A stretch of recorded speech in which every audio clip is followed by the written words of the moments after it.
This is Hashtag. Andrew, what's trending? Well, everybody's talking about the Benjamin Netanyahu speech, the ongoing situation in Ukraine, and the use of child soldiers by ISIS and other groups around the world. I'm going to go ahead and say social media has got Bibi covered. We're going with child soldiers, and we have a very special guest, the woman who created the campaign, Children, Not Soldiers. Steve. Roll it, Steve.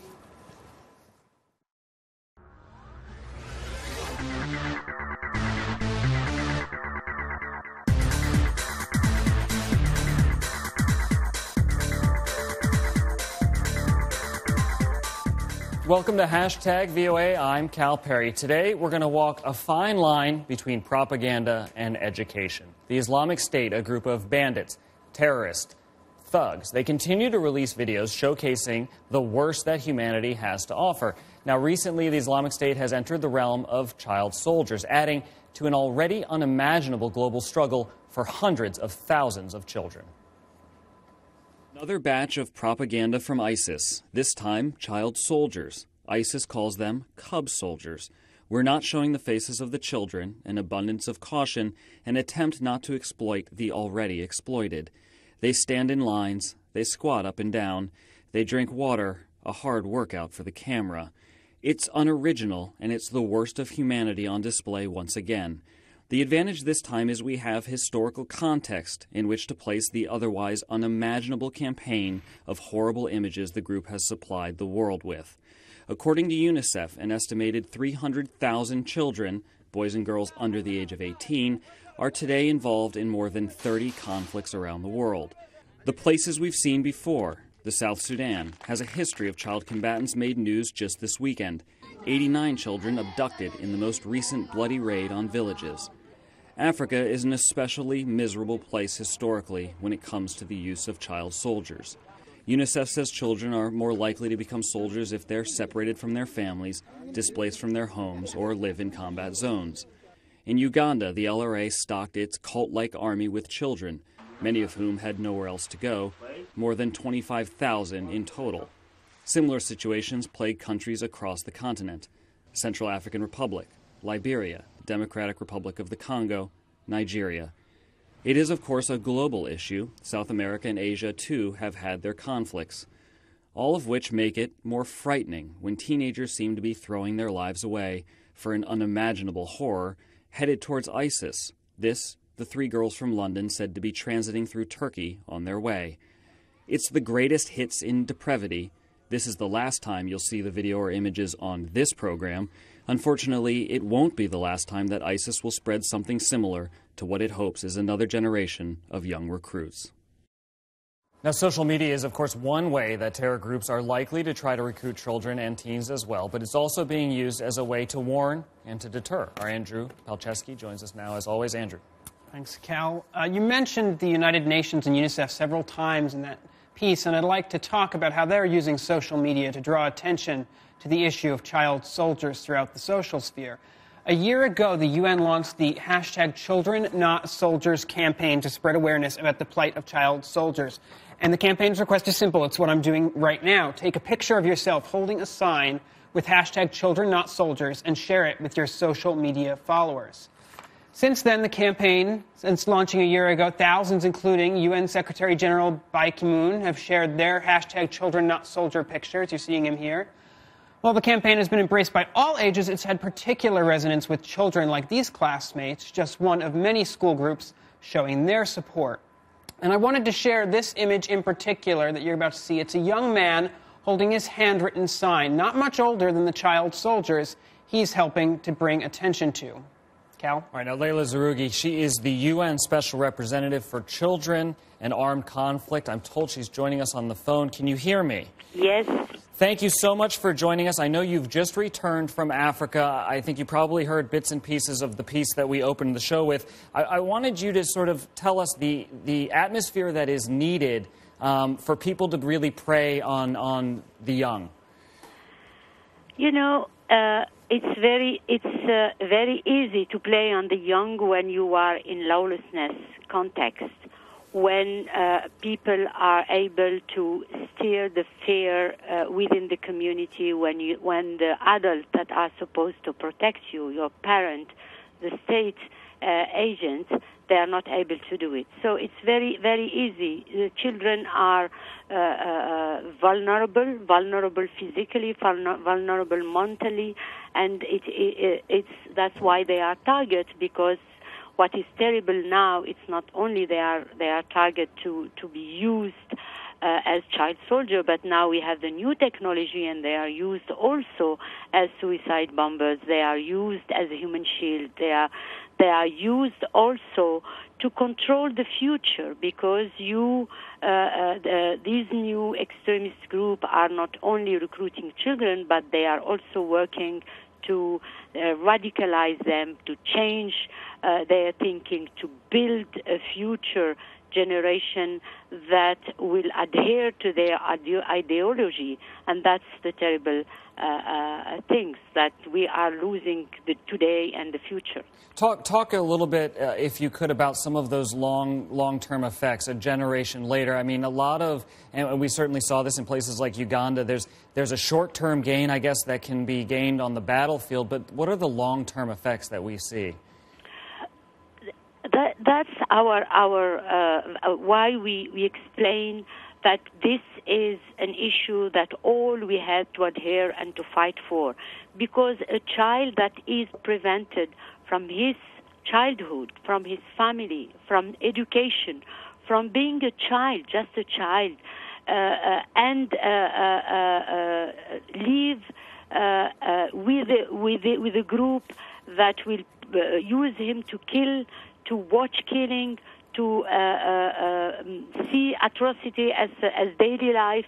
This means that these are, even if you secure the child, after months or after days or whatsoever the time he spent there, sometimes years, if you secure this child, you need to work for a long time to ensure that what happened will be treated and healed. That's the long effect is that you are deprived from your normal life, from your childhood. You are prevented from having a future. You don't go to school.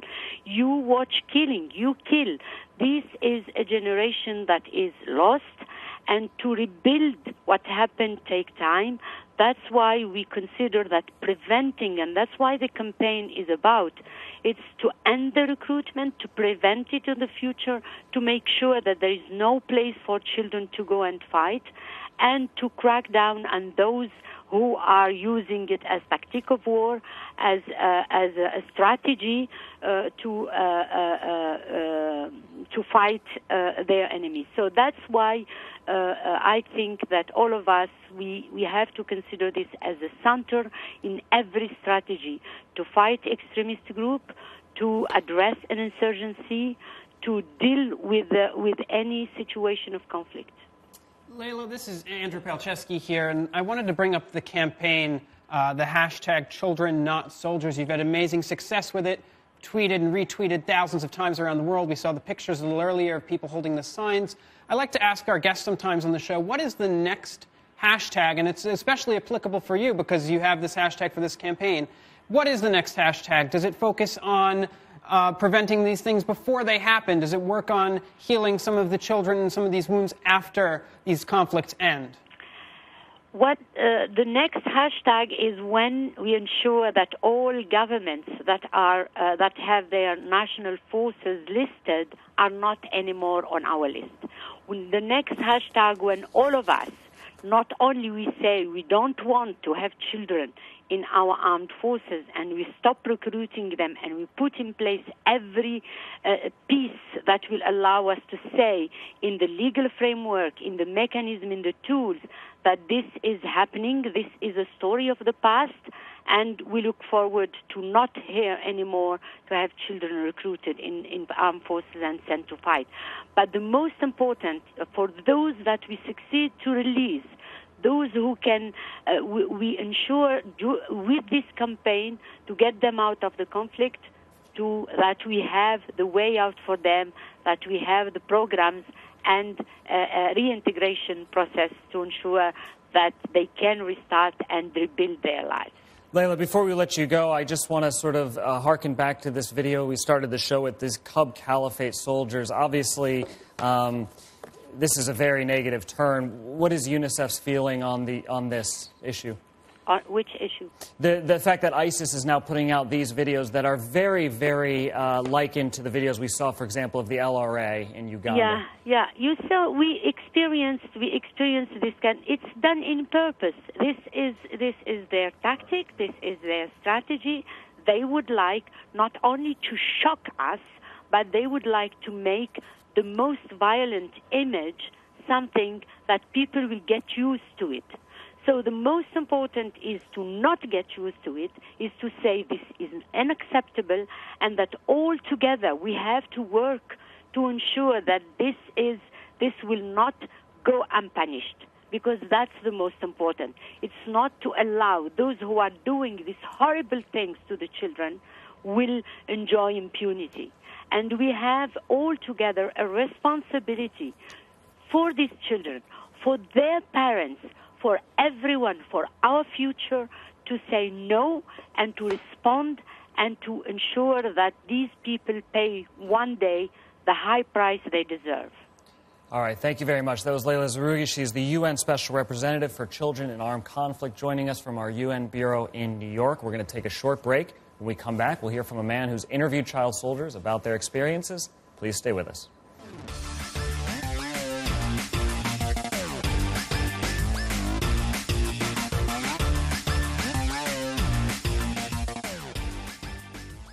I'm Linor Moudou from Africa 54. This is VOA. Follow us on Africa 54. Go to facebook.com/VOA Africa 54. You're watching #VOA with Cal Perry.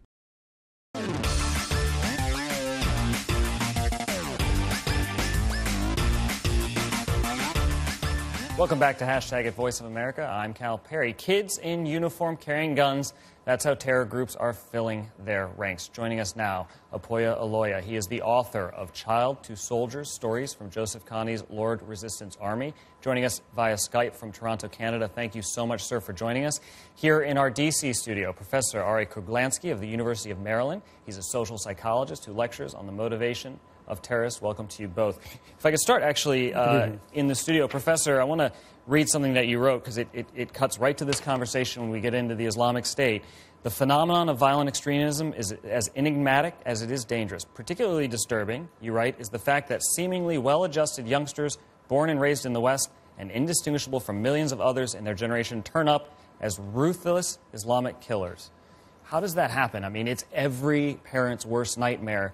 We've seen this video of these three young teenagers from London headed to Turkey and then into Syria. It's a very puzzling phenomenon to non-professionals, and the idea that people who demographically are well-to-do, middle class with prospects for the future are willing to volunteer, throw everything away and volunteer to face a risky situation and possibly death in faraway land is very puzzling. But I think that we must not be misled by the demographics. We must not be misled by the fact that we would not do what they are doing. The appeal of ISIS, the appeal of doing something of great significance, fighting for a cause that is larger for oneself, is extremely powerful, even of people who are well-to-do. Because no normal life, no routine of acquiring education, getting a job and so forth can equal the glory and the glamour of being a fighter for a cause, having a place in history, becoming part of this historic caliphate. Mr. Aloya, you cut to this in your book, right at the beginning of your book, and you distinguish between child soldier and child inducted soldier. Walk us through that.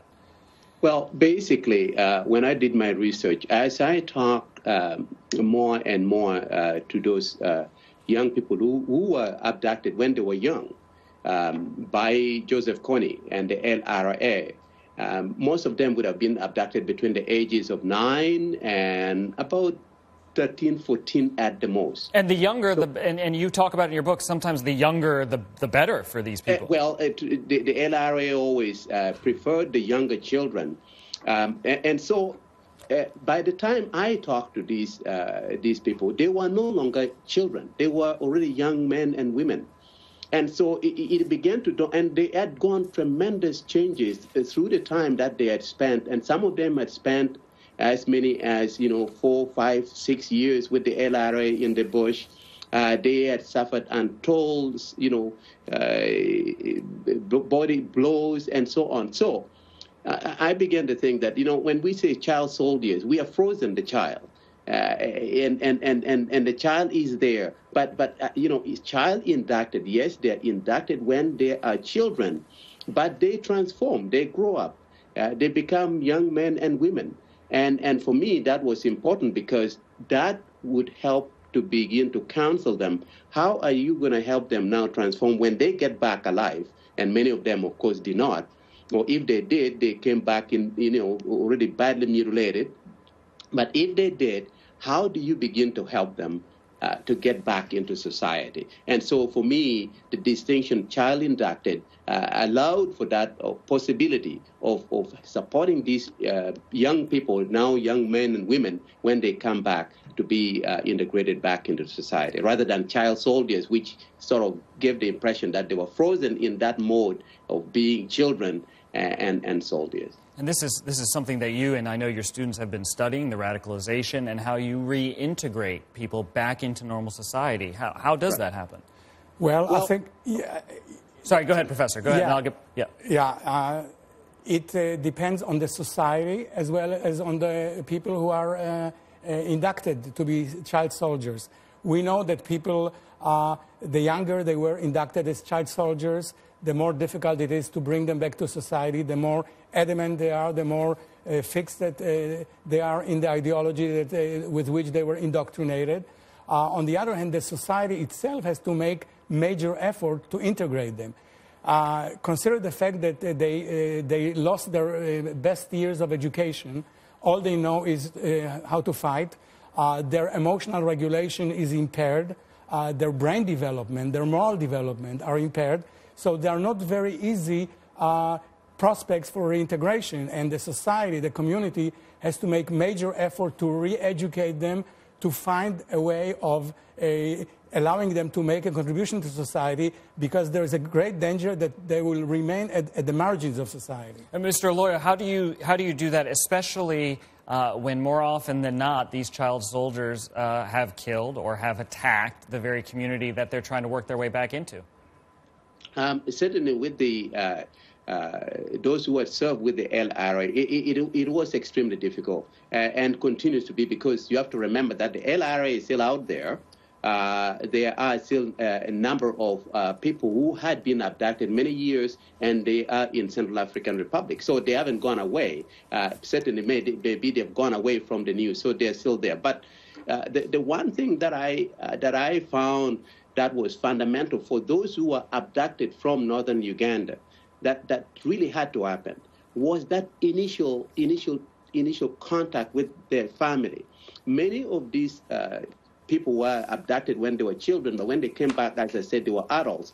And oftentimes, they imagine the time when they were still children, when they were still young, when they were innocent.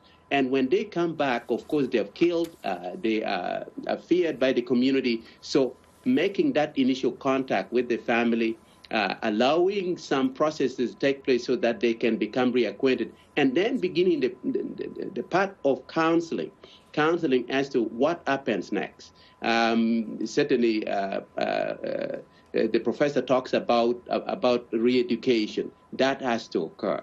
Beginning to find something that they can do, because they can just come back into society and have nothing to do. And that will cause its own problems. So certainly in the context of northern Uganda, that step where, they have to be reintegrated first with their family, and that was always very difficult because the families were always afraid of them. These are people who had killed and killed a lot of others. And so the families were afraid.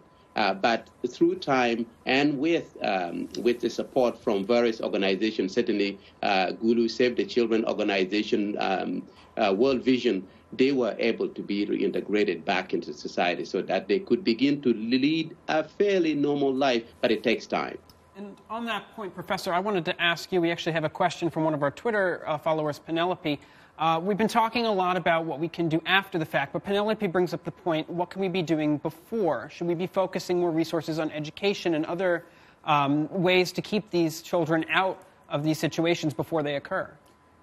I think in many cases it's very difficult to do because they live in chaotic situation, anomic situation. They have no protection of family or society, and they gravitate toward these extreme organizations that provide them protection. So they feel that they really have very little choice. But I think in terms of what can be done against it, use the media.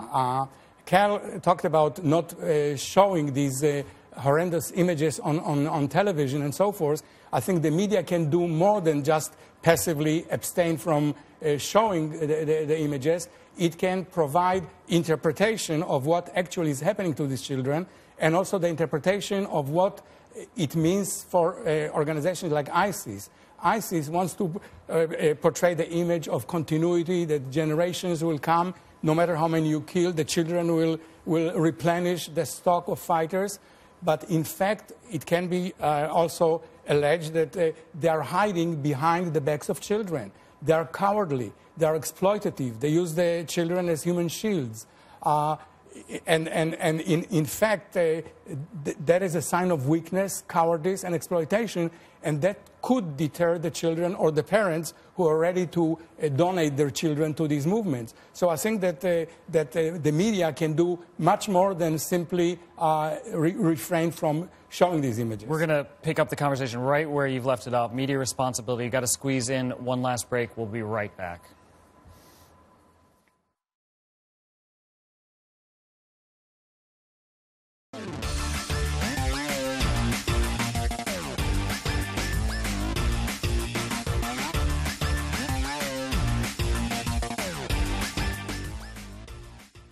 I'm Eric Felton from Beyond Category. This is VOA. Follow us online at voanews.com. This is Hashtag VOA with Cal Perry.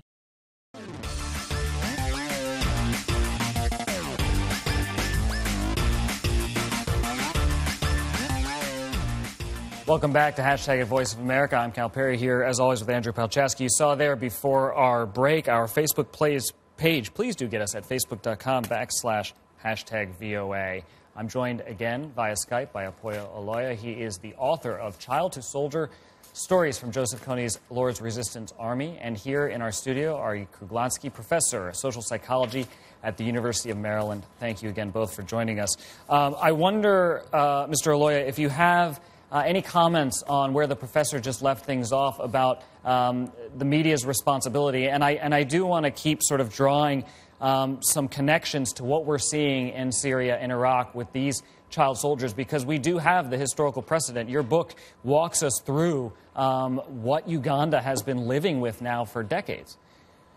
No, I think the media is extremely important, certainly in trying to bring clarity to the experiences that the children go, because with ISIS, and I haven't studied ISIS, as I studied the LRA, but what it seems to me is that young people are drawn to it. They are not abducted as the LRA did. The LRA abducted children, whereas with ISIS, we are seeing young people being drawn to it as if it is something of an adventure.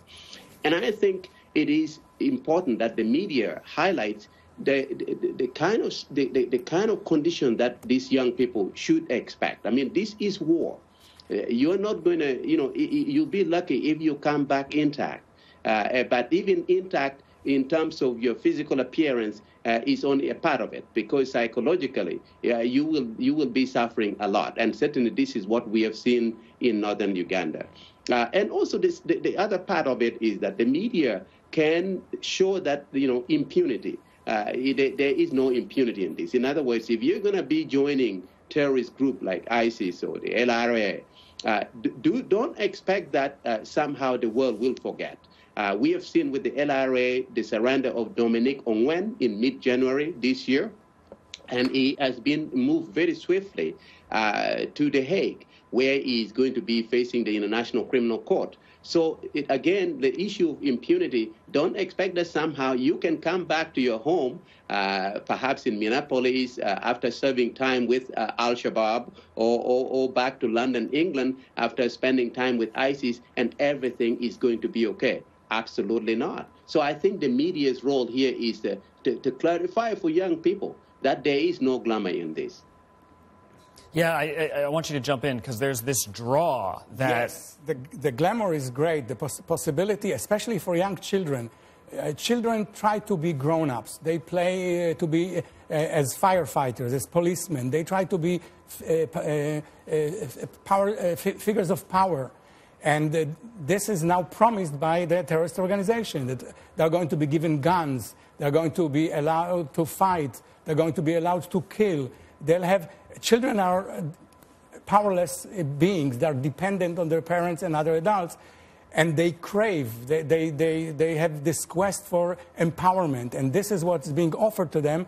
All of a sudden, they're overnight grown-ups with guns, possibility of dominating others, and this is extremely appealing to children, I think. And as Mr. Oloya pointed out, they have to be disabused of that glamorous romanticization of what is going to happen to them. They are going to be exploited. They are going to be treated as slaves. They are going to risk losing their limbs or their lives. And that has to be made very clear. Our viewer questions and comments are really what drive this show, and Andrew's phone is overheating. Yes, so we're getting tons of questions throughout our social media pages, and I wanted to bring up two in particular. One is when these soldiers, these cub soldiers, the caliphate as they're called, these children, do they become legitimate targets once they go into these situations and start fighting?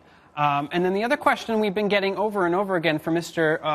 Oloya is just what your experiences can you share in researching your book that might be useful in the situations, not just with ISIS now, but any other situations around the world? Are there any commonalities that we can glean from that we can use to prevent these situations?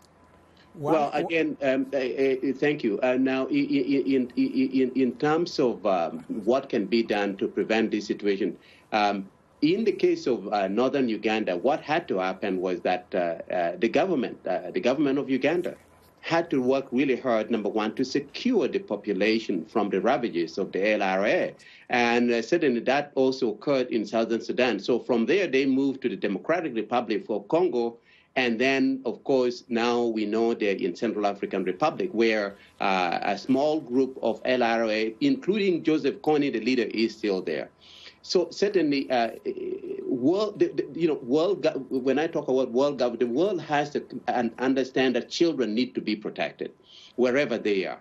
And if that means that working across borders, as Uganda did with Sudan, or as Uganda did with the Democratic Republic of Congo, and now with Central Africa, then it needs to be done. So it is incumbent on the adults, on nations to protect their children.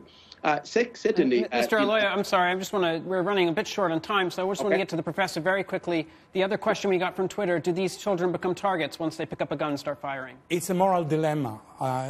If you've seen the movie The American Sniper, there's a situation there where he's praying that the child would not pick up the gun, because on the one hand, if the child does pick up the gun, would endanger soldiers, would endanger lives. There is almost no choice but to treat them as targets. On the other hand, we have moral compunctions against fighting children. So that creates a moral dilemma, and it's very difficult to resolve, but ultimately it is resolved in the face of the greater prize, the greater good. This is a very important conversation. It's a conversation we will have again. I want to thank all of our guests. Leila Zerougi, UN Special Representative for Children in Armed Conflict. Apoya Oloya, great book, author, Child to Soldiers, story from Joseph Kony's Lord Resistance Army. And Professor Aryeh Kruglanski, doing some very important work at the University of Maryland. In the meantime, please do visit our website, voanews.com/#VOA. Thanks for watching.